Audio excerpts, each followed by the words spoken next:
Čau lidi, zdravím všechny, kdo přežili konec světa. V poslední době se v Česku rozmáhá takový hnusný zvyk. A to je, že se všude cpe nějaký Santa Claus. A já jsem se tímto videem chtěl zastat našeho Ježíška a poukázat na to, proč je náš Ježíšek lepší než nějaký hnusný, tlustý, fousatý americký dědek. Tady to je.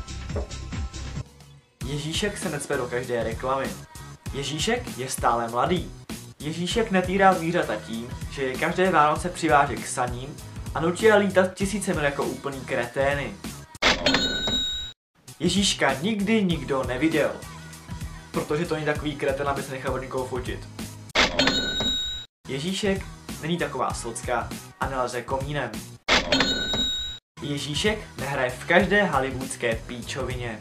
Ježíšek nezneužívá elfy k výrobě dárků. Ježíšek není úchyl. Ježíšek nemá příjmení jako náš prezident.